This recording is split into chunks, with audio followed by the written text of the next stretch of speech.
Hi everyone. So today we are going to do the analysis and explanation of poem 3 Years She Grew by William Wordsworth. And if you are new to my channel, then please subscribe to my channel and press the bell icon so that you can get the notification on time. तो जैसा कि हम सबको पता है कि Wordsworth जो है वो एक रोमांटिक पोएट है, यानी कि वो नेचर, डेथ, लव इन सब पर अपनी पोएम्स लिखते हैं। तो इस पोयम का जो सेंट्रल थीम है वो नेचर ही है। तो इस पोयम में बेसिकली इस बारे में है कि किस तरह से नेचर या फिर जो प्रकृति है वो हमारी पर्सनालिटी को, हमारे कैरेक्टर को बिल्ड करने में या बनाने में मदद कैसे करती है, और नेचर की हर एक चीज हमें क्या सिखाती है, और वो हमारी पर्सनालिटी पे कैसे इम्पैक्ट ला सकती है।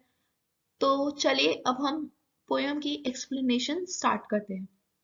अच्छा, इस पोयम में ना एक इमेजिनेटिव चाइल्ड है जिसका नाम ल्यूसी है, और इसको किस तरह से नेचर अडॉप्ट करती है और उसकी पर्सनालिटी को कैसे फॉर्म करती है, ये सब इस पोयम में बताया गया है।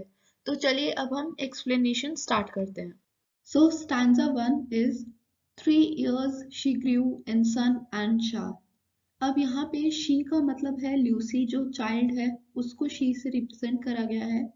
3 years she grew in sun and shower मतलब 3 साल तक वो सन में, धूप में और बारिश में रही है। मतलब कि उसने हर टाइप का मौसम देखा है, हर टाइप की वो सिचुएशन में रही है।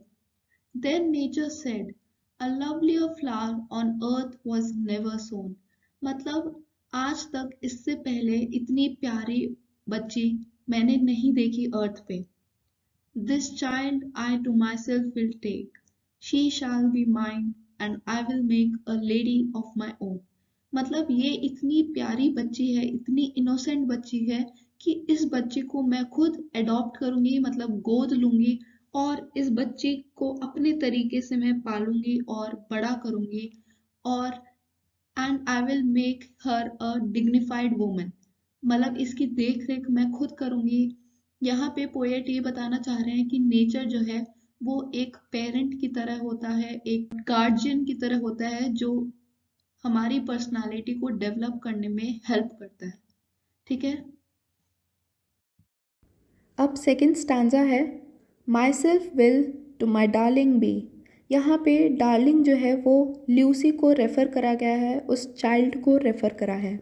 Myself will to my darling be, इसका मतलब ये है कि जो ल्यूसी है वो बिल्कुल मेरे जैसी होगी और मेरे ही तौर तरीके पे चलेगी। बोथ लॉ एंड इम्पल्स, यहाँ पे लॉ एंड इम्पल्स का मतलब ये है कि वो लॉ की तरह मतलब डिसिप्लिन्ड होगी, और इम्पल्स मतलब कि उसमें हर एक चीज़ को जानने की एक क्यूरियोसिटी रहेगी। जैसे बच्चों में होती है ना, सारी चीज़ों के बारे में जानने में कि ये ऐसा क्यों होता है, ऐसा क्यों होता है, तो वो एक क्यूरियोसिटी उसके अंदर हमेशा रहेगी। Both law and impulse. And with me, the girl, in rock and plain, in earth and heaven, in glade and bower। मतलब कि वो लड़की मेरे साथ रहेगी हर जगह, रॉक में भी, प्लेन में भी, धरती पे भी, आसमान में भी। ग्लेड का मतलब होता है एक स्नोई एरिया, मतलब कि जहाँ पे बर्फ़ रहती है वहाँ पे। और बावर का मतलब है कि एक ऐसी जगह जहाँ पे बहुत सारे पेड़ पौधे हों, मतलब एक तरह से जंगल हो। तो उसे, इन लाइंस का मतलब ये है कि उसे मैं इस तरह से बनाऊंगी कि वो हर सिचुएशन को हैंडल कर सके, चाहे वो रॉक की सिचुएशन हो, चाहे वो प्लेन जगह हो, हर तरह की सिचुएशन को उसे हैंडल करना सिखाऊंगी। Shall feel and overseeing power to kindle or restrain, मतलब मैं उसके ऊपर हमेशा एक नज़र बना के रखूँगी, हमेशा उसके ऊपर एक ध्यान रखूँगी जिससे वो भटक ना जाए। मतलब कि उसके अंदर एक क्यूरियोसिटी तो रहनी चाहिए हर चीज़ को जानने के लिए, लेकिन वो उस क्यूरियोसिटी में कहीं गलत रास्ते पे ना भटक जाए, इस बात का मैं ध्यान रखूँगी। सो provocation and supervision are necessary elements of teaching and nature knows it very well। मतलब कि प्रोवोकेशन और सुपरविजन, प्रोवोकेशन मतलब एक क्यूरियोसिटी, जानने की उत्सुकता, और सुपरविजन मीन्स देख रेख करना, ये एक बहुत ही इम्पॉर्टेंट एलिमेंट होते हैं एक अच्छा टीचर के लिए और एक अच्छा पेरेंट बनने के लिए. So now this is third stanza. She shall be sportive as the fawn, that wild with glee across the lawn, or up the mountains spring. And hers shall be the breathing balm, and hers the silence and the calm of mute insensate things.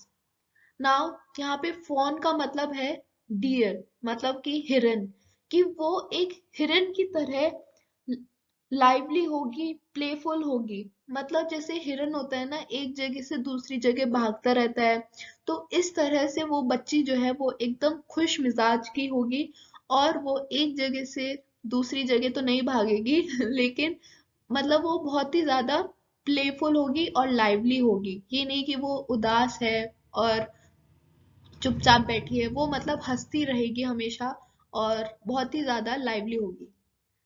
और up the mountain spring, and hers shall be the breathing balm, and hers the silence and the calm of mute insensate things. यहाँ पे breathing balm का मतलब ये है कि nature में हमेशा एक ऐसी स्मेल रहती है कि वो हमें प्लेजर देती है, मतलब कि इतनी अच्छी स्मेल होती है कि वो हमें सुकून देती है। तो इस तरह से नेचर उसे सुकून देगा, प्लेजर देगा।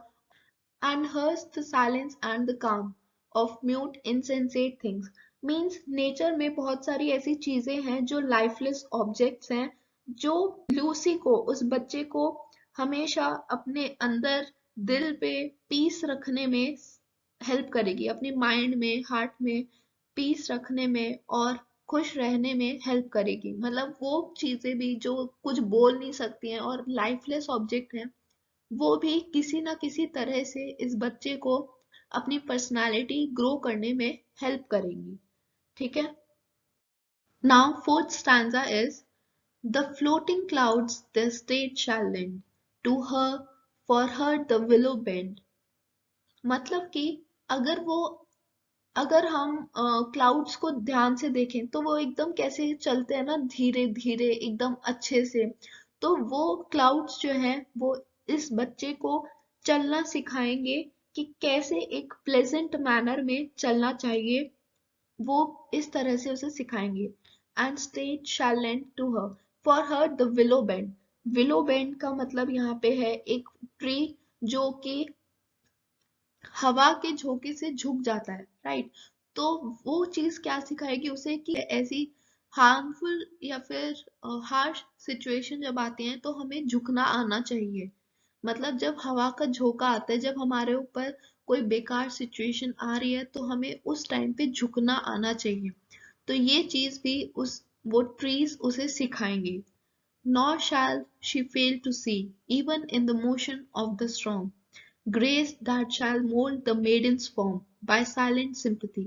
मतलब कि जो एक तूफान है, स्टॉर्म है, वो भी उसे बहुत कुछ सिखाएगा कि हमें कैसे अपने एक ग्रेसफुल मैनर में चलना चाहिए। वो चीज तूफान जो है वो उसको सिखाएगा। And grace that shall mould the maiden forms by silent sympathy.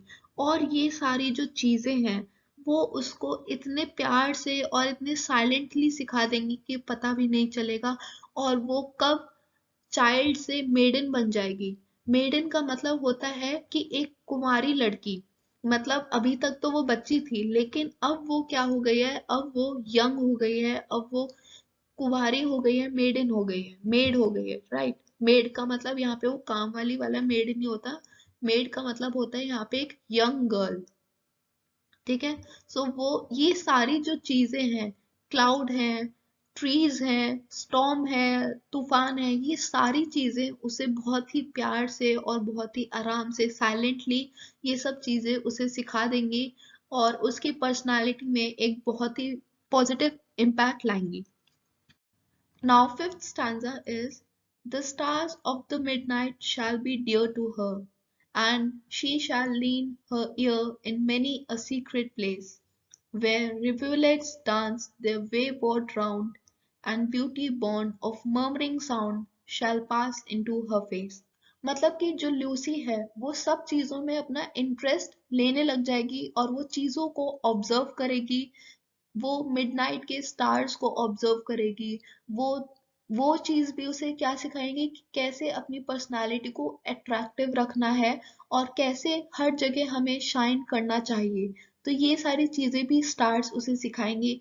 और यहाँ पे she shall lean her ear in many a secret place means वो हर चीज में अपना इंटरेस्ट लेने लग जाएगी। और वहां पे जो भी साउंड वगैरह है, मर्मरिंग साउंड्स हैं, वहां पे नदी बहने की आवाज है, चिड़िया के चहचहाने की आवाज है, उन सब चीजों में वो इंटरेस्ट लेने लग जाएगी और वो सब चीजें उसे अपनी एज के अकॉर्डिंग बहुत ज्यादा इंटरेस्टिंग लगेंगी। ठीक है। Now stanza 6 is and vital feelings of delight shall rear her form to stately height। मतलब कि जो डिलाइट का मतलब होता है यहाँ पे खुश होना, और वाइटल का मतलब होता है इम्पोर्टेंस। तो जो हमें हमेशा खुश रहना चाहिए, खुश रहने से हमारी पर्सनालिटी में और ज्यादा एक पॉजिटिव इफेक्ट आता है। और हमें अगर ग्रो करना है, हमारी बॉडी को अगर हमें ग्रो करना है तो हमें हमेशा खुश रहना चाहिए। जितना ज्यादा हम खुश रहेंगे उतना ज्यादा हमारी ग्रोथ अच्छी होगी। ठीक है। Her virgin bosom swell, such thoughts to Lucy I will give, while she and I together live here in this happy dwell। मतलब जब तक वो मेरे साथ रहेगी यहाँ पे, तब तक मैं उसे हमेशा कुछ ना कुछ सिखाती रहूंगी। नेचर में हर एक चीज उसे कुछ ना कुछ सिखाती रहेगी। और जैसे जैसे वो बड़ी हो जाएगी, उसके फिजिकल ऑर्गन्स भी यहाँ पे बड़े हो जाएंगे, वैसे वैसे वो मेंटली भी मैच्योर हो जाएगी। मतलब कि नेचर उसे मेंटली और फिजिकली दोनों ही वो उसे स्ट्रॉन्ग कर रहे हैं, मेंटली भी और फिजिकली भी, और उसे बड़ा करने में हेल्प कर रहे हैं। ठीक है। Now seventh stanza is, thus nature spake, the work was done, how soon my Lucy's race was run। अब नेचर बोल रही है कि अब मेरा काम हो चुका है, उसे बड़ा करने का, उसकी पर्सनालिटी को फॉर्म करने का मेरा पूरा काम हो चुका है। How soon my Lucy's race was run. यहाँ पे रेस का मतलब है लाइफ। मतलब कितनी जल्दी ल्यूसी की जो लाइफ है वो खत्म हो चुकी है। She died and left to me. अब यहाँ पे एकदम से पोएट ने रिवील किया है कि जो ल्यूसी है उसकी डेथ हो चुकी है। मतलब अभी तक जो हम पढ़ रहे थे कि 3 years शी ग्रू, मतलब कि वो उसकी 3 साल में ही जो है डेथ हो चुकी है। अब जाके पोएट ने यहाँ पे रिवील करा है, this heath, this calm and quiet scene, the memory of what has been and never more will be. अब वर्ड्सवर्थ बोल रहे हैं कि जो ल्यूसी थी वो अब शी इज नो मोर। अब मेरे पास उसकी सिर्फ और सिर्फ मेमोरीज रह गई हैं, सिर्फ यादें रह गई हैं। और वो उसकी जो है डेथ हो चुकी है, इस वजह से अब सारी जगह मुझे सिर्फ शांति दिखाई देती है। और यही सब था इस पोएम में।